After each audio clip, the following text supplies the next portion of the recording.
Butcher صاحب آپ سے سٹارٹ کروں گی. آپ کے خیال میں بانی پی ٹی آئی نے جلسوں کا کہتے کہتے ایک دم سے احتجاج کا کیوں کہا ہے؟ دیکھیں جب یہ جلسوں کی این او سی ہمیں نہیں دیں گے ہم کیا کریں؟ ہمیں یہ بتائیں.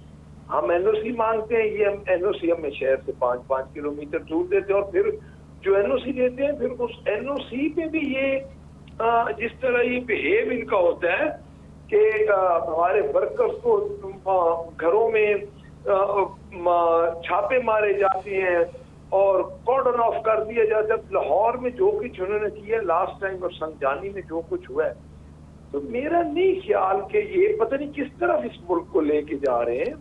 ایک پرامن ہمارا 2 بجے احتجاج تھا, یعنی 2 سے لے کے 3-4 تک ہم کرتے ڈسپرس ہو جاتے لوگ. ہمیشہ اسی طرح ہوتا ہے کہ ہم نے ایک جگہ پہ ہم نے لیاقت باغ ہم نے احتجاج کر رہا تھا, پورے شہر کو انہوں نے بند کر دیا ہے.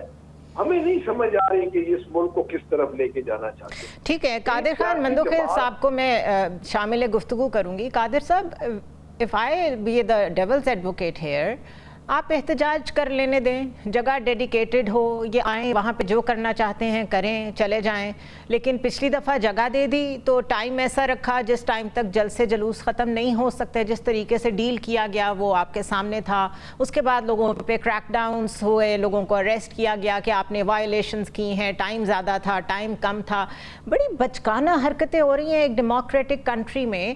آپ لوگ کم از کم, آپ گورنمنٹ کا حصہ ہیں, ان کو سمجھائیں کہ ان کو رائٹ ٹو پروٹیسٹ تو دے دیں, کم از کم اتنی تو پولیٹکس زندہ رہنے دیں اس ملک میں. محترمہ آپ نے درست فرمایا. اگر آپ آئین کی بات کریں, آرٹیکل 16-17 کے تحت بالکل احتجاج, جلسے, جلوس سب کا حق ہے. لیکن کیا ماضی گواہ نہیں ہے کہ تحریک انصاف نے اسی آرٹیکل 16-17 کی کیا اشر نشر کر دیے؟ کیا آپ کو نہیں پتا؟ کیا یہاں پہ کیا ڈی چوک میں جو انہوں نے درختوں کو جلایا, اے ٹی ایم مشینوں کو لوٹا, گھاس کو آگ لگایا, ہم لاجز میں موجود تو اس رات کا.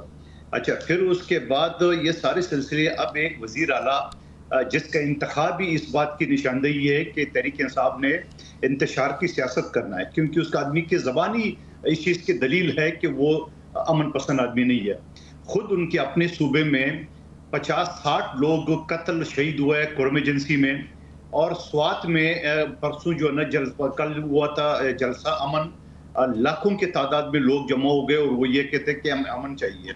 خود ان کے اپنے شہر میں, یعنی پشاور کے علاوہ پورا خیبر پختونخوا نو گو ایریا ہے حکومت کے لیے. تو مجھے بتا دے کہ آپ کا اپنا پورا صوبہ جو ہے نا وہ آگ میں جل رہا ہے, اور آپ اسی آگ کو پنڈی اور اسلام آباد یا لاہور کی طرف لے جا رہے ہو, اور پھر سرکاری مشینری کے ساتھ, سرکاری سیکورٹی کے ساتھ. یہ ساری چیزیں کون سا آئین اجازت دیتا ہے؟ اگر آپ آرٹیکل 16 کا دیتے ہیں تو آرٹیکل 16 کے ساتھ یہ کنڈیشن بھی ہے کہ یہ ساری چیزیں, تو میں یہ سمجھ رہا ہوں. اور پھر یہ لیاقت باغ کیوں, آپ اس چیز کی آپ نے غور کی ہے؟ لیاقت باغ کو کیوں منتخب کیا ہے؟ کیونکہ سامنے جی ایچ کیو ہے. 22 اگست کی رات 12 بجے سے صبح 7 بجے کے درمیان جو عمران خان صاحب کی جیل کے اندر اسٹیبلشمنٹ سے پتہ نہیں کیا معاہدے ہوئے, کیا بات چیت ہوئی ہے, جو انہوں نے اپنے جلسہ ملتوی کیے.